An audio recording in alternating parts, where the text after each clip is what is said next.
the conversation. Hello. My name is Dr. Boyce Watkins. I want to say welcome to drboycetv.com, the home for intelligent Black people, and also welcome to the Black Financial Channel. The BlackFinancialChannel.com, THE,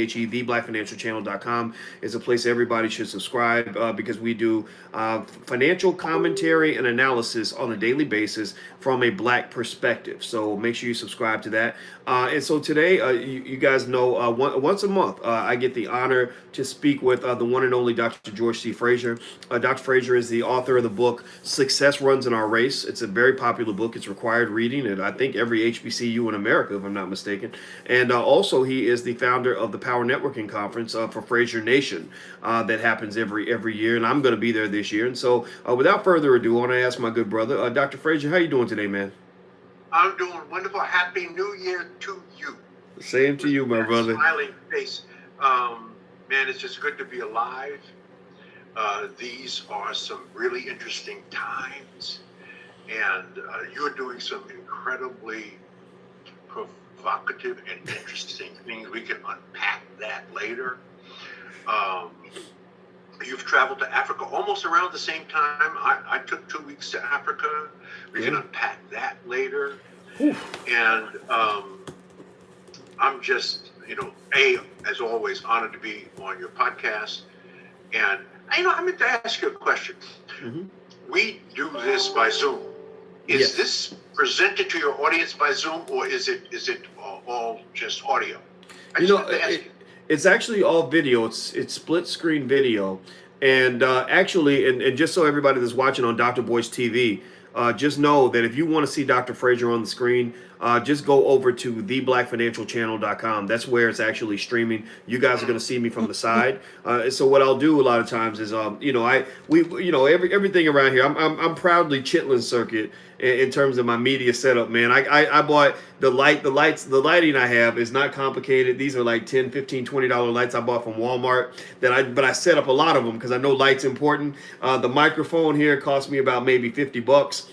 The camera cost me about $60, and Zoom doesn't cost that much. So what I do is I just set up the Zoom, and it does a split screen where they can see us on the YouTube channel where we go live, and then I have my iPhone set up where people on the other side where I'm doing the secondary cast can actually see me. They can only see me, they can't see you. So that's my setup. That's the the Dr. Boyce television network.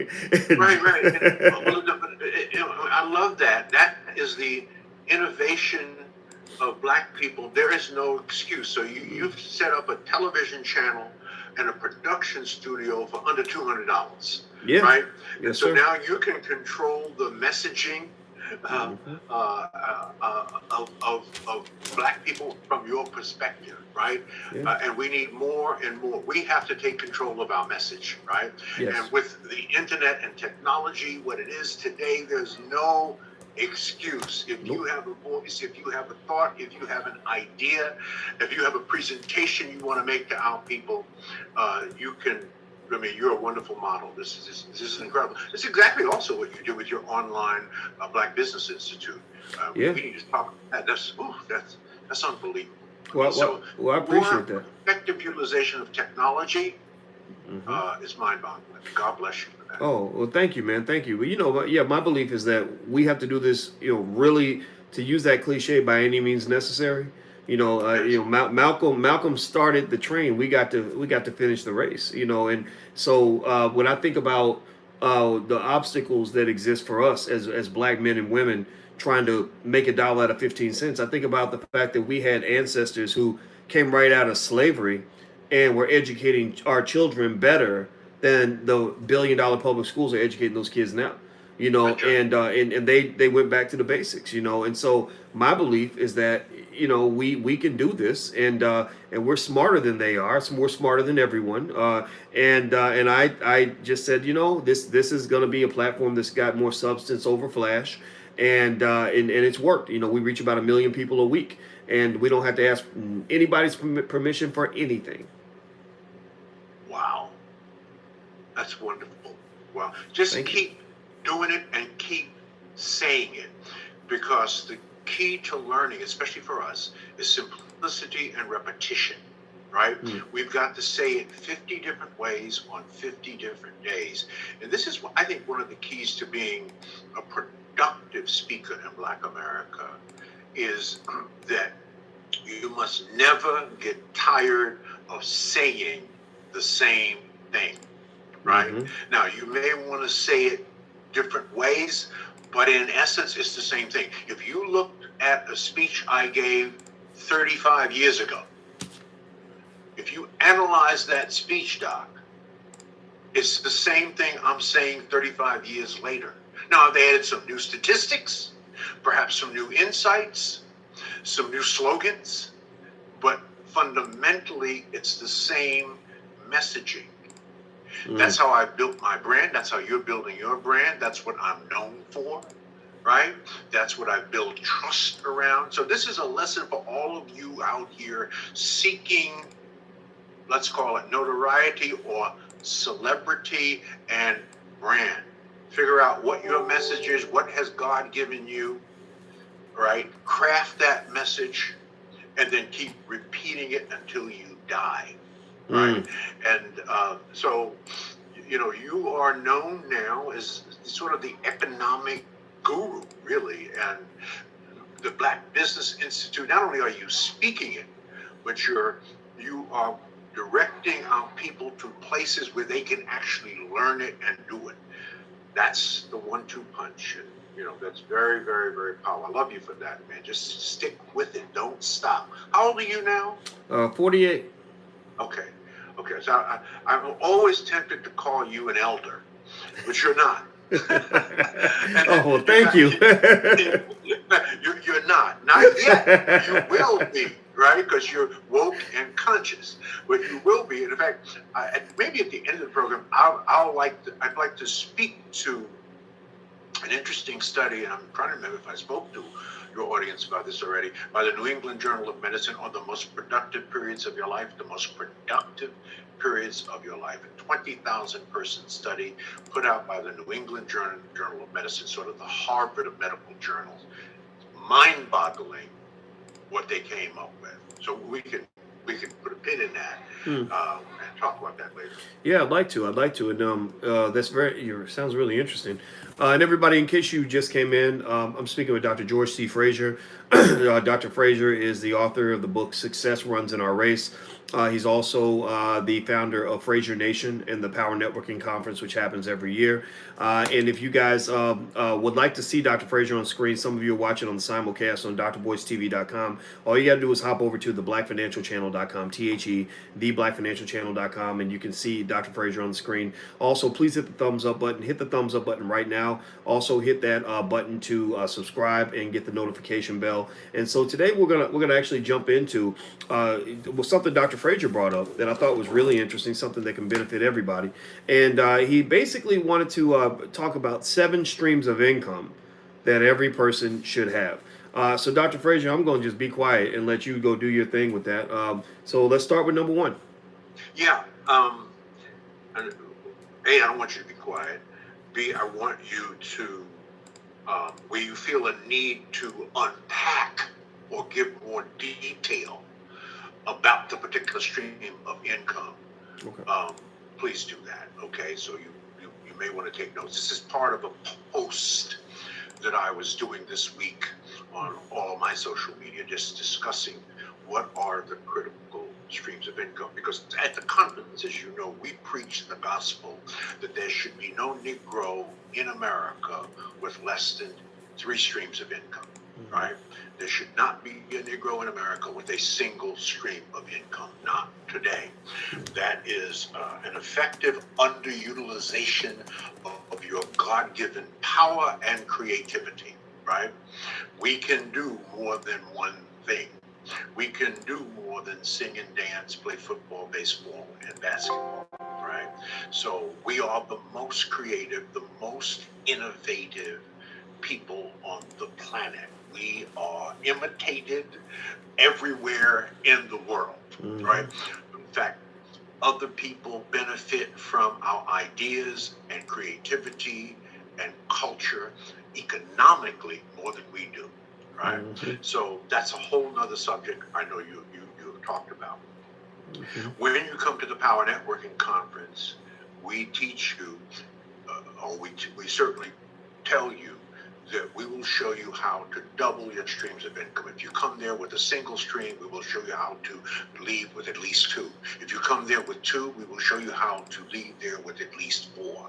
All right. So let's begin this. What is the number one stream of income for most Black people? And that would be earned income. And that's income from working on a job. That's really most Black people, right? So most Black people would qualify under that category. Okay. The second is what I call profit income. Income from buying or selling something. In America, two things are happening. Somebody's buying and somebody's selling. Right now, we are the consumption class. They are the production class. They make stuff, we buy stuff. We don't sell. In fact, most Black people don't even like selling. I don't know if you remember George Sabira. He was an old school brother. He wrote the first book in Black America on why Black people hate selling and why they shouldn't hate selling. An incredible book. Go on Amazon. He's the first brother. We had him to speak at some of our early SuccessNet events back in the 80s. And he talked about selling, why we need to embrace selling. So I'm asking our people, and have been asking them for at least a decade, stop doing all the buying and do some selling. If you bake cookies, put them in a box and sell it to somebody. If you live on a farm, take the manure, put it in a bag, put your name on it. You can become an entrepreneur, okay? And sell the damn thing to somebody. You can sell anything in America. This is America. You can sell bags of shit and call it fertilizer. There's no excuse. Stop doing all the buying and sell something, brothers and sisters. I don't care if it's insurance. I don't care if it's homes. There's whatever. Sell something.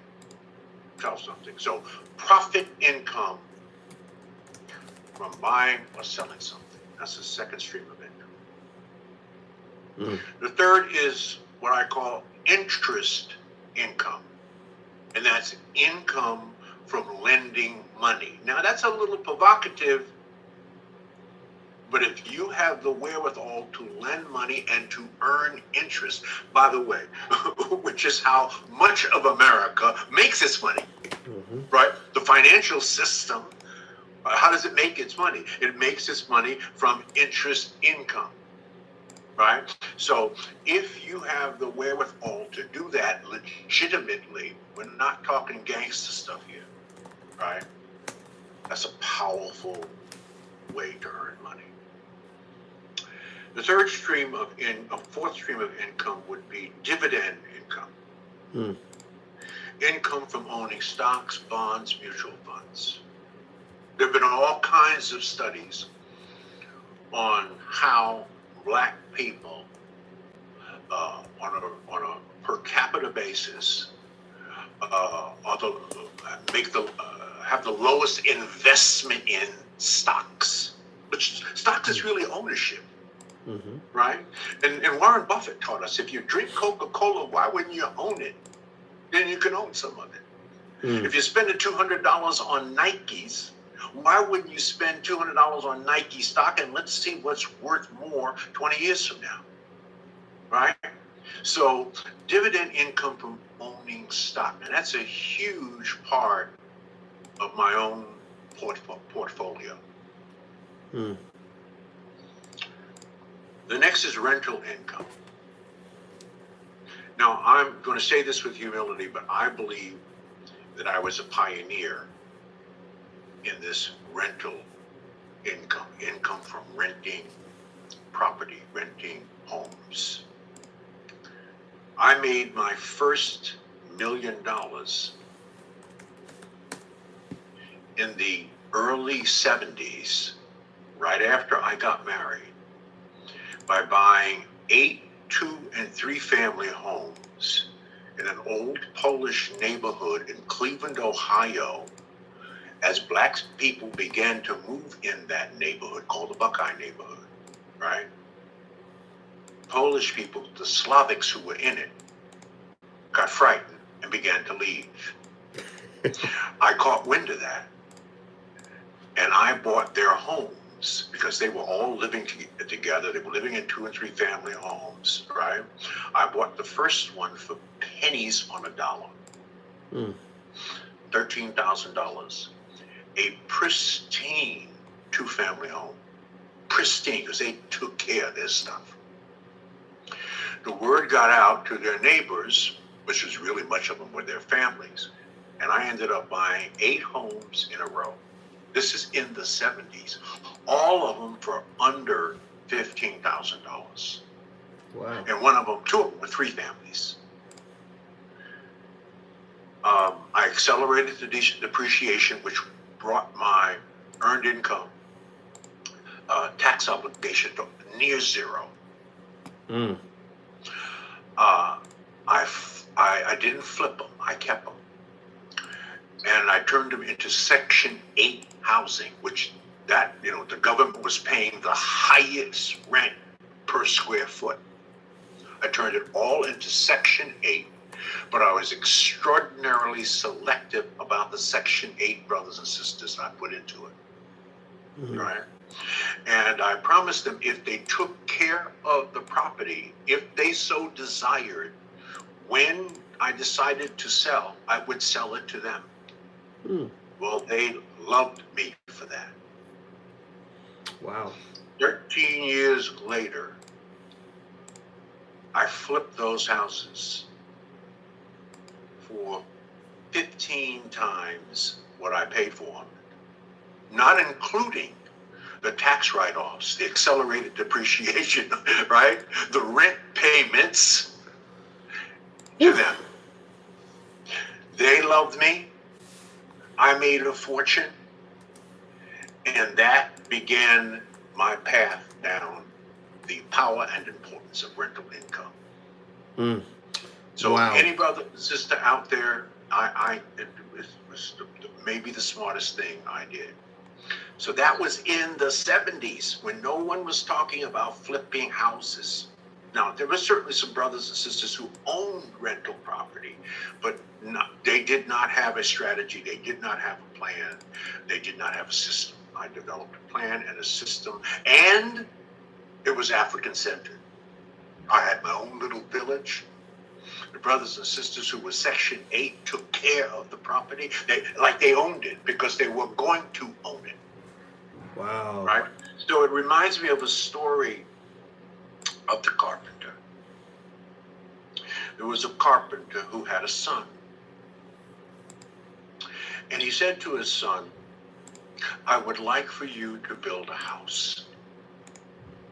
And his son said, well, Dad, I'm really just a journeyman. I think I can. I think you taught me all the lessons. He said, I want you to build a house. And I will give you the resources, but you build it. So his son took 9 months and he built the house. And he did what he could. And he came back to his dad and said, Dad, I finished the house. And his dad looked at him and gave him the keys to the house and said, the house is now yours. And the son started crying. And the son said to his father, had I known you were going to give me this house, I would have built a better house. Wow. Powerful lesson I learned many years ago, right? Wow. Ownership, a sense, it creates a sense of pride. And that was basically what I did and said to my Section 8 tenants. Take care of this house. Someday you may own it if you so desire. And they did. So, rental income. It is a beautiful and powerful thing. That's number 5. Number 6 is capital gains. Capital gains income. purchasing assets that increase in value. If you owned a Land Rover and you still have a landlord, you're stupid. You are purchasing something that declines in value the moment you drive it out of the store. Right? Mm. You're paying rent. So we are buying cars and renting homes. We got it ass backwards. Capital gains, assets that increase in value. Then don't tell me, Dr. Fraser, what about diamonds? Wrong. Buy a diamond today. Walk out of the store and then go back to the store and try to sell them your diamond for what you purchased it for. They will look at you like you're insane. Diamonds fundamentally, unless you have some unique 75 carat diamond found in a mine, 100 years ago or something special. But generally speaking, they do not increase in value. Mm. Now, there are many things that do. So capital gains, assets that are increasing in value. Interesting. So let me. The final one. Oh, sorry. Go ahead. And the final one, the seventh one, is royalty income. Hmm. Income from others using your idea. So that could be a book every 6 months from McGraw-Hill and from William Morrow. I receive a royalty check. And remember, Success Runs in Our Race was written 25 years ago. It is a modern day classic. You can go on Amazon right now and purchase it. 25 years later, 8,000 copies sell a year. 25 years later, I get a royalty from that. Mm. The same thing with Click, 10 Truths for Building Extraordinary Relationships, right? So you want royalty income. So I get a royalty income from writing.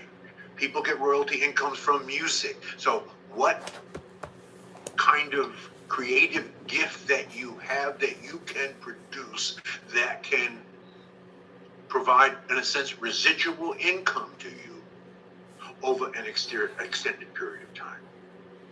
Wow. Those are the 7 streams of income. Let's say it again. Earned income, income from working on a job. Profit income, income from buying and selling. Interest income, income from lending money.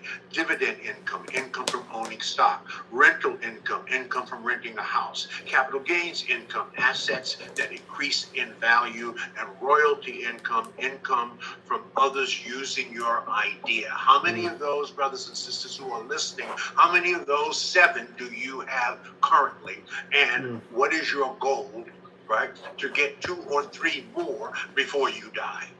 Mm. Did everybody catch that? People have asked me, Dr. Fraser, how many of them do you have? Well, I'm 75 years old. I have all 7. Wow. Now, I didn't have all 7 at 40, but I have all 7 now. Wow. Did everybody catch that? Did everybody get the 7 types of income?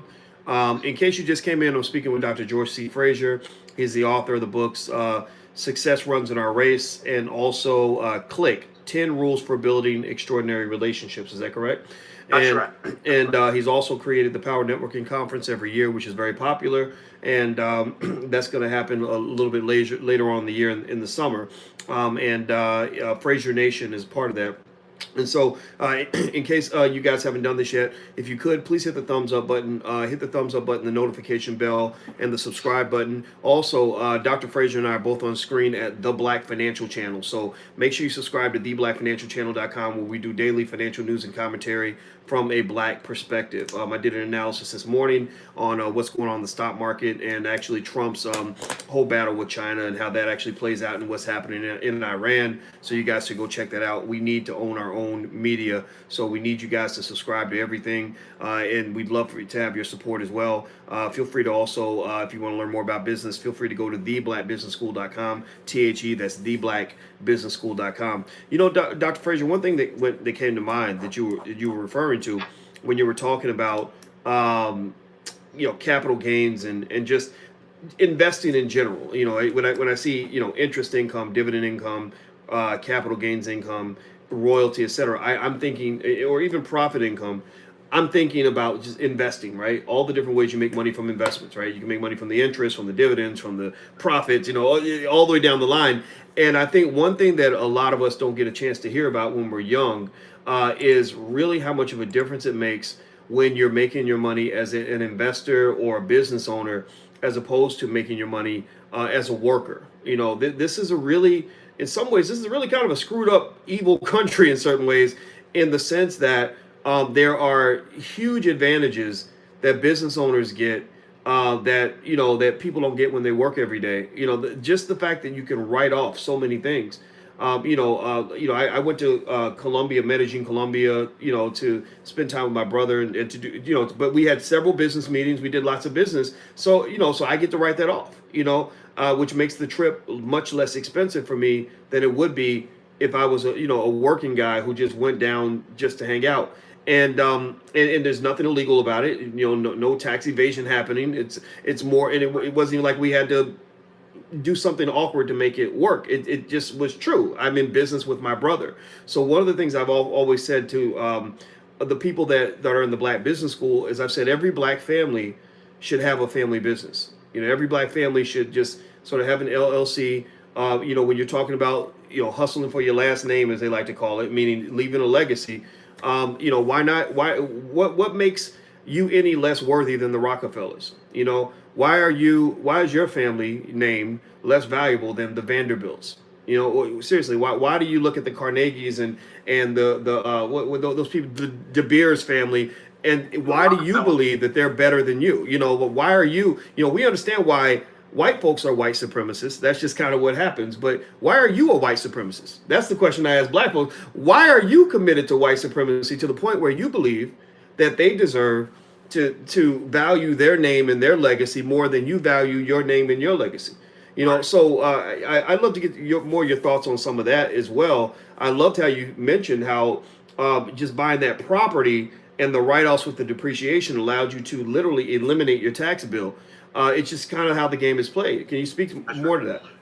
Yeah, when you are a financially illiterate people, as most of us are, not all of us, just most of us, you do not understand that the understanding of how the economics in this country works.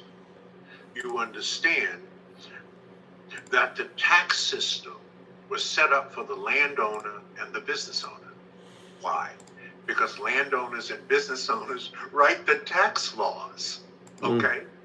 So if we don't own land, and we own the fewest number of homes per capita of any cultural group in this country, and we came over here on the Mayflower, and we don't own businesses, and we still own the fewest number of businesses per capita of any cultural group, and we came over here on the Mayflower, you cannot fully exploit the American tax system.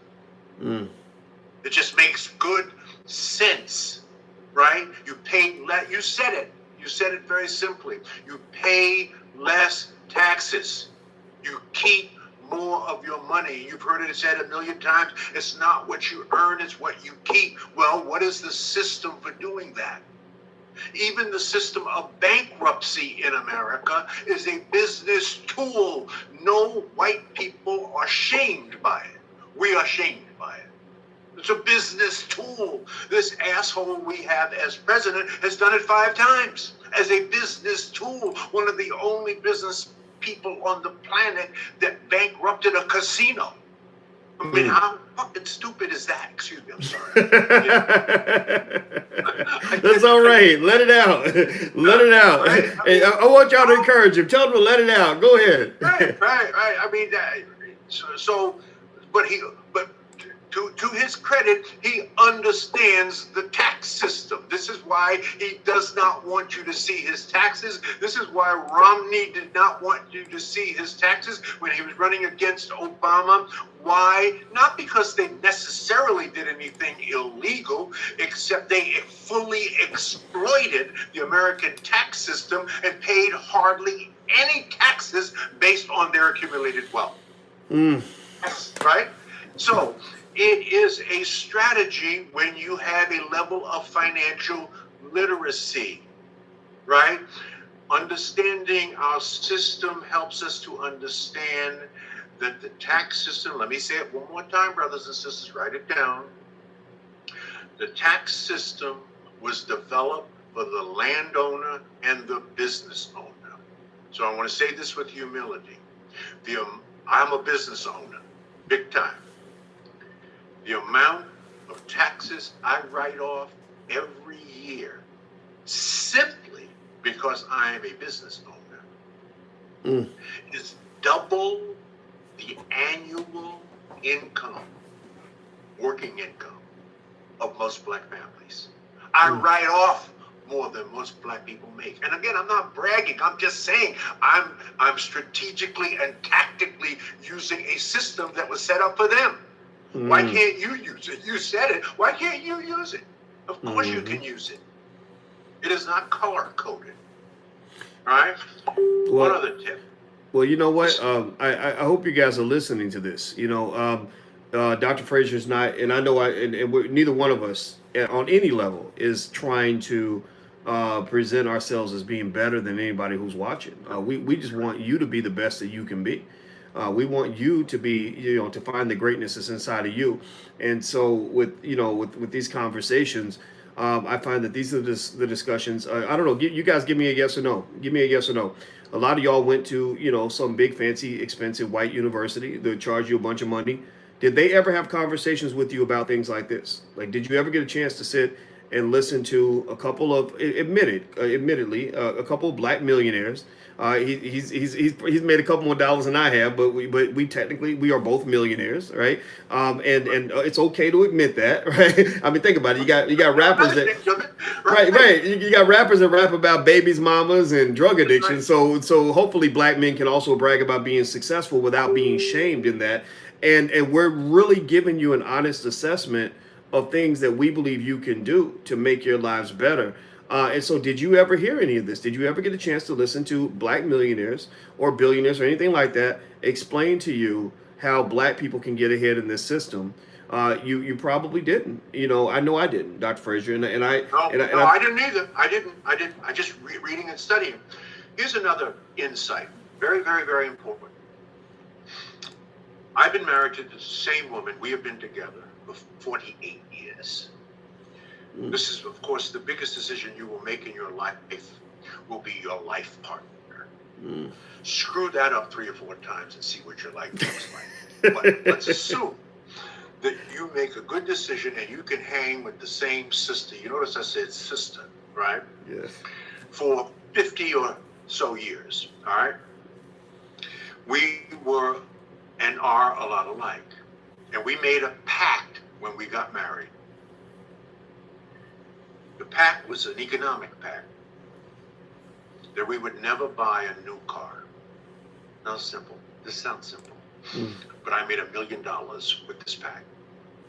Not exaggerating. I'm going to show you how. Wow. Okay.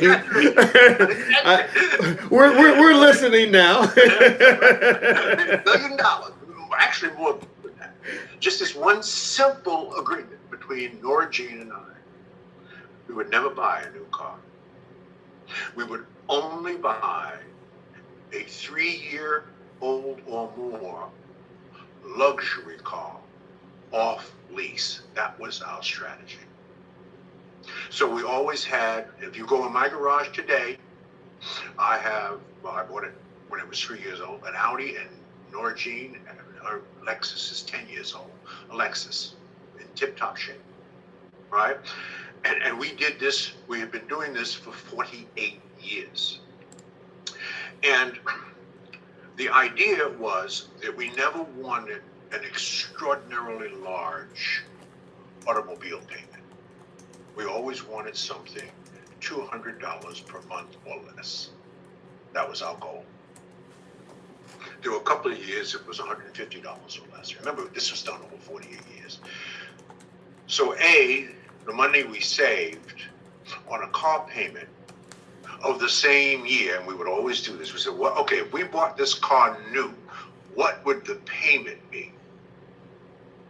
And our pact was, we would put into an investment, a number of different types of investment, the savings between what a new car would have been and what we were currently paying for our used car.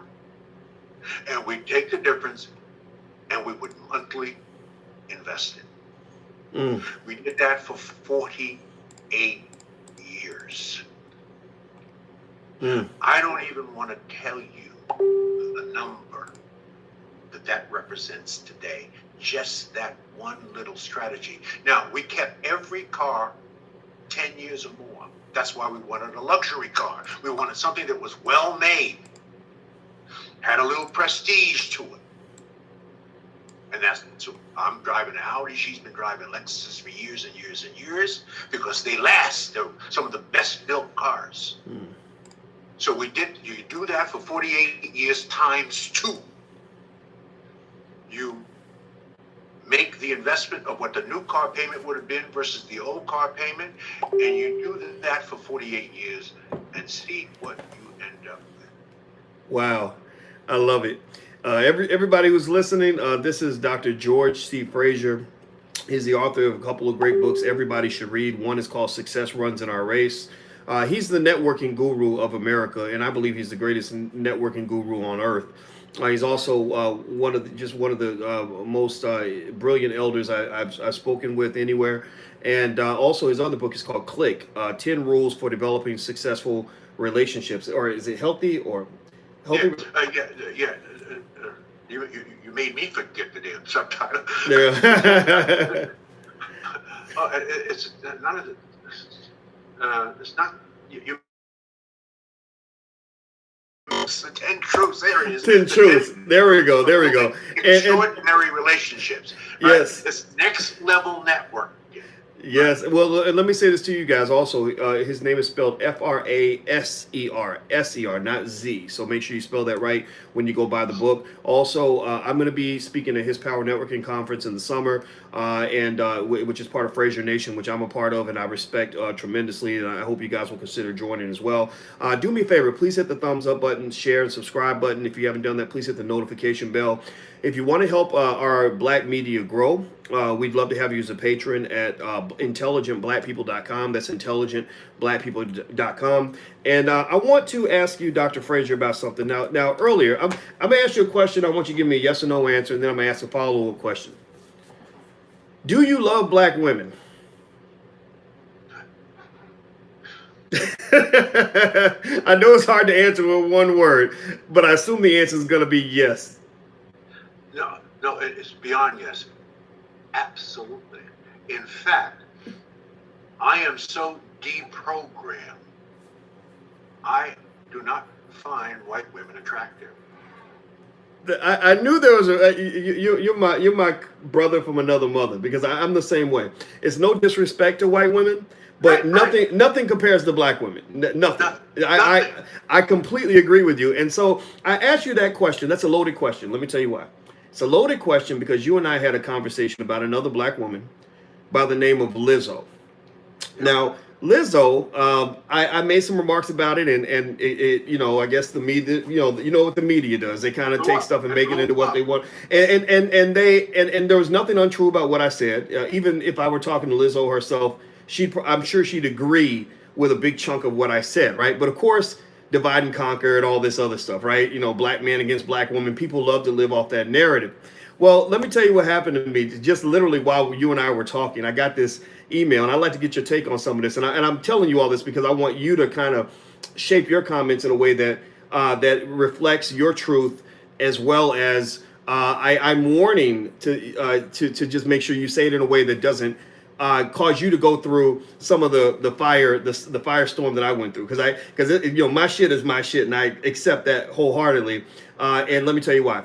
You and I were both slated to speak at the AG Gaston conference.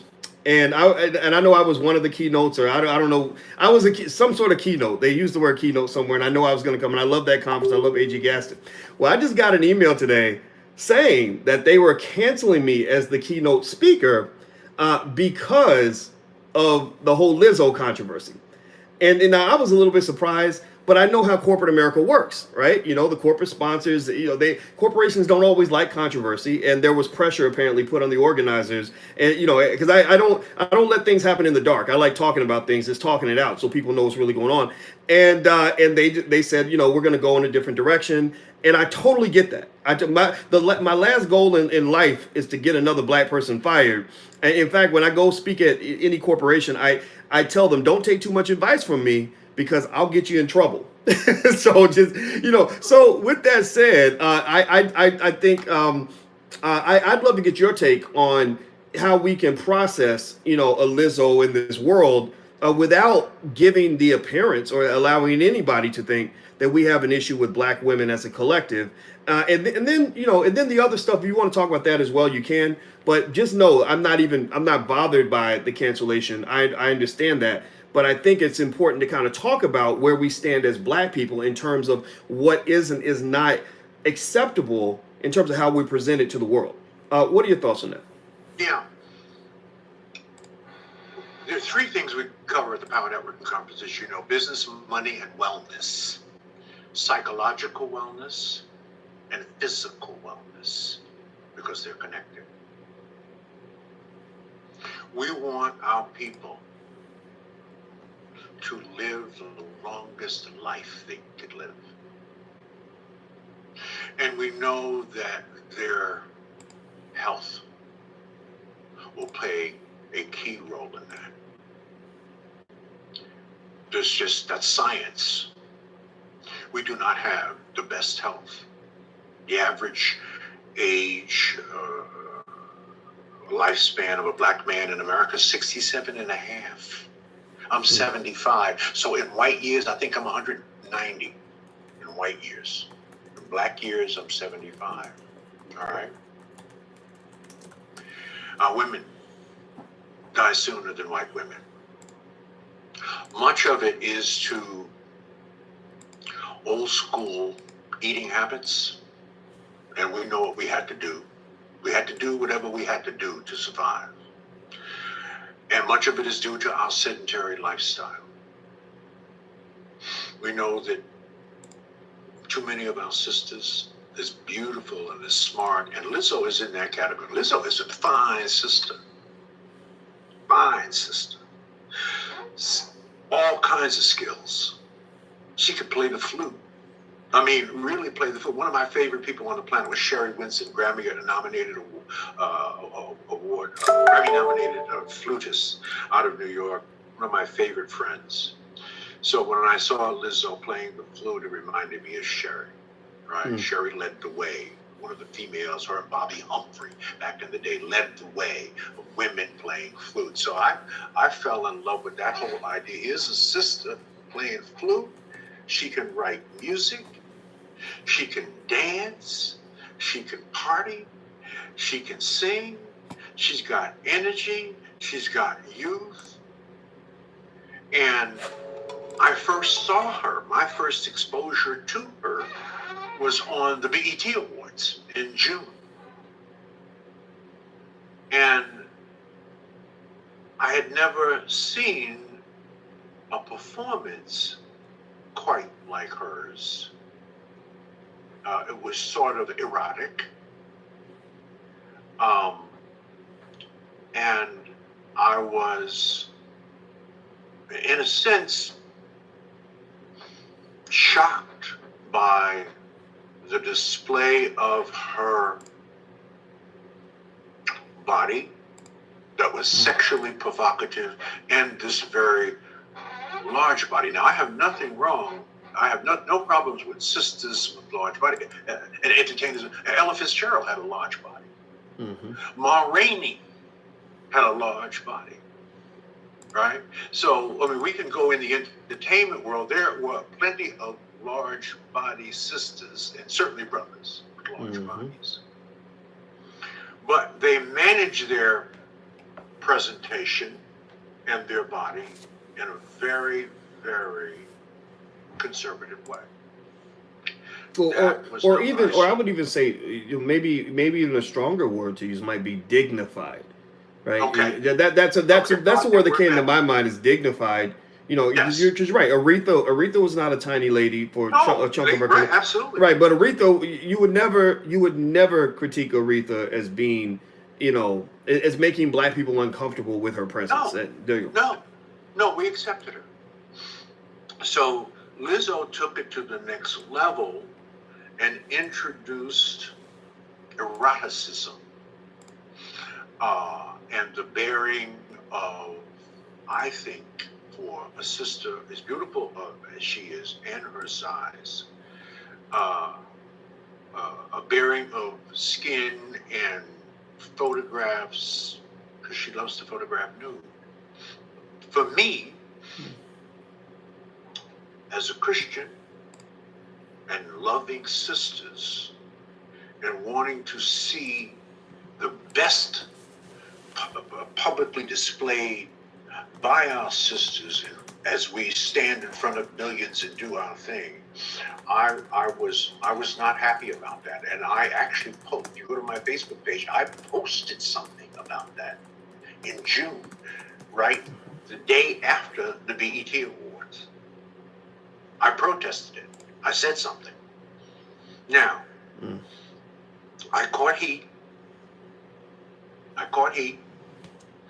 I did not try to defend what I said unless there were people that were trolling and hating, and those I did defend myself. But if I could wave a magic wand, I would not wish that for her. I would wish that she would control her body, because I